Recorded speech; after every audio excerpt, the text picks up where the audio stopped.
welcome. This is the Game Stomper for VGH channel. And we get a look at the Atari 2600 games of 1978 today. I know the Atari 2600 was a much-loved console system, but I'm telling you, none of the games that everybody remembers came from 1978. Overall, it was a pretty lackluster year for games. I like to single out the really good games when they're there, but since none of them are standout hits, we're just going to run through the ones that came out in 1978. So first of all, we have Backgammon. I'd say it's a pretty sweet implementation of Backgammon for early console or computer games. The computer graphic representation is easy enough to follow, even with the low-res graphics. And the play mechanics are speedy enough to be worth playing. You can even play against a computer opponent, and all the game rules are even implemented here. I didn't know any of this, but it was all explained in the manual, so good job, Atari. Learn Backgammon by buying Atari's 2600 cart. You know, every single system in this day and age seemed to want to throw Backgammon game on the Me Too table, but Atari's was the one that was actually worth owning. Basketball. You gonna slam dunk me, Atari? The Atari video computer system is 20 cartridges with 1,300 game variations you play on your own TV set. I'm telling you, this is a great game.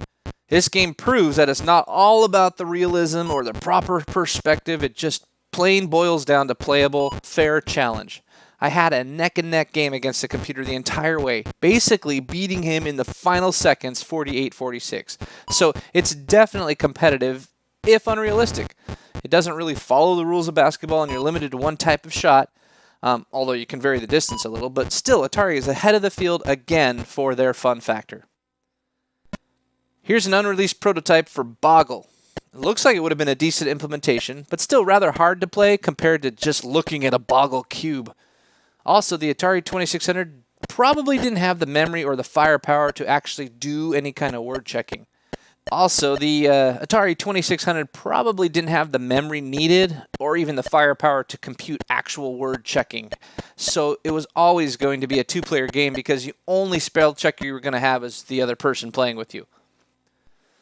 Bowling. Nice. It's another fun implementation of a real-world activity people actually did back in 1978. Simple controls means a pick-up-and-play experience with decent pin knockdown detection. It's still not easy to dial in a strike, but I suppose it could be done with practice. Brain games. Okay. I can't say I'm a fan. This is just a variations on Touch Me, which is Atari's laughable name for a game most people know as Simon. The rules for all these games, though, is that you either have 4 misses or you complete a sequence of 32 tones.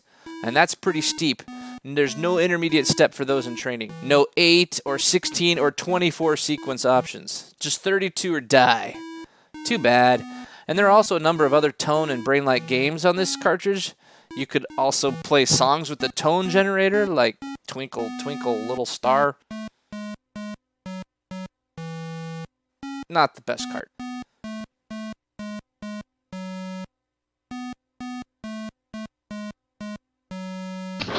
You can't keep me in here, Atari. The Atari video computer system is 20 cartridges with 1,300 game variations you play on your own TV set. And we have Breakout. Just like the arcade, but blockier.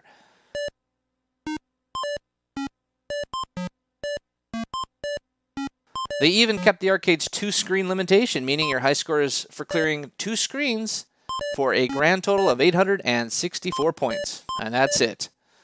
And there is also a variation called Breakaway, where the ball just goes right through all the bricks. That's fun. It'll go a little faster than Breakout, but I didn't stick around to see if you have more than 2 screens to clear on that one. Canyon Bomber. Yep, another one that's pretty much just like the arcade, except with reduced limitation on graphics. But the play mechanics are well implemented and smooth. The manual says the first one to 1,000, but I was playing way past 1,000, so the game really doesn't end, I think.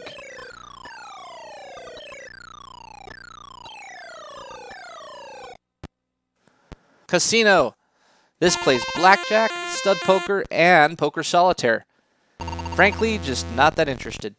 Although a quick game of blackjack isn't too bad, it's just that all these games are not unique and they're so much better implemented elsewhere. So the games you really want to play are original games on the Atari 2600, not just another standard casino game. Codebreaker. This has 2 games that were popular for this time, Mastermind and NIM. The NIM game was actually much better implemented on the Fairchild Channel F. You should check out my video on that one. The Fairchild version had up to 9 piles, which is a real brain teaser. The NIM on the Atari is just simplified. Mastermind is also good, but you can only do 3 or 4 number codes. You can't even do up to 5 like the Channel F. So, can you believe it? A cartridge that is better on the Channel F, it beat them both. Flag Capture. This is a quick little game, somewhat like Minesweeper. You find the flag via clues that they give you on the game board. The single-player game has a timed experience.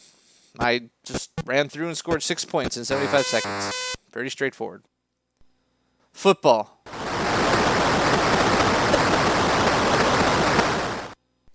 I'm serious. I can't even complete a single pass. You have to keep the button pressed all the time and let go at just the right moment, which is really confusing. And furthermore, your players run in erratic lines and they don't stick to any patterns. Otherwise, you could totally predict where to throw it. My best play was a single interception, when I was defense. At least that was fun. But this is 2-player only, so I was only beating myself. On the game, that is. And besides, football's way more fun to play or even watch in real life. Hangman. Well, they have short words and strange graphics. I beat this one. It's laughably easy. Even the, quote, high school words were nowhere near difficult.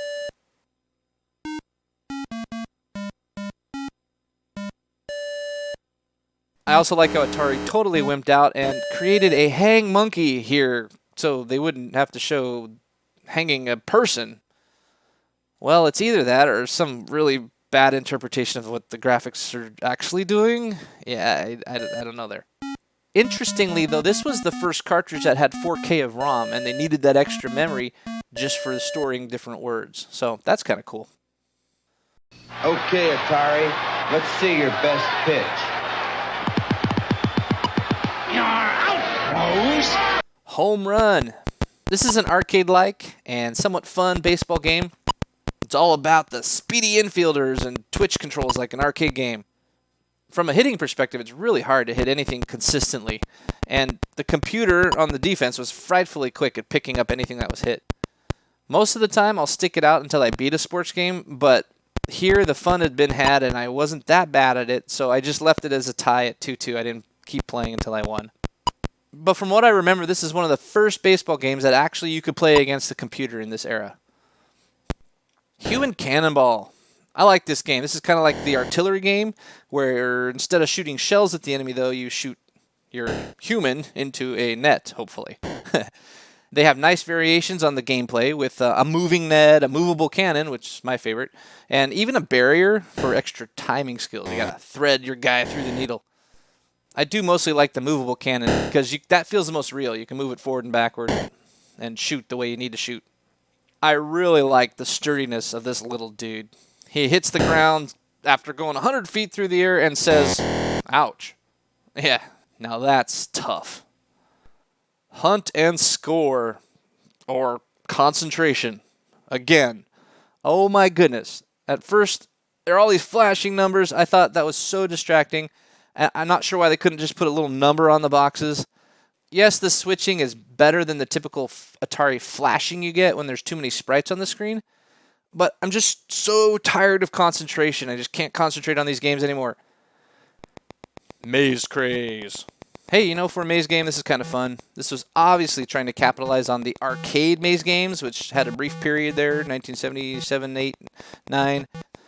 I don't know why they always have to make the sound effects so irritating, though. The best thing about this cart is trying to escape against 5 robbers. That's a fun little challenge worth trying for. And yes, I made it. Night Driver. Okay, here's another one like the arcade game, but they threw a few cars traveling in the opposite direction at you. That's evil, man. That's evil.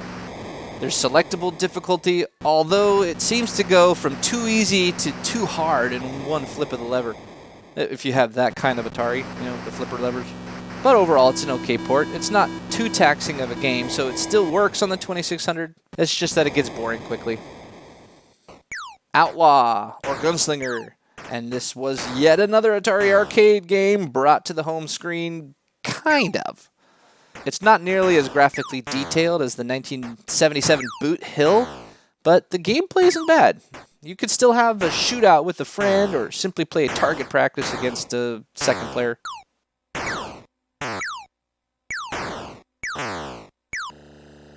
Skydiver. Jump out of the plane, pull the ripcord at the right time, and land on the platform. It's a combination of timing and daring. You have 9 jumps. Does that mean 9 lives? And you score every time you make a clean landing on the small zone.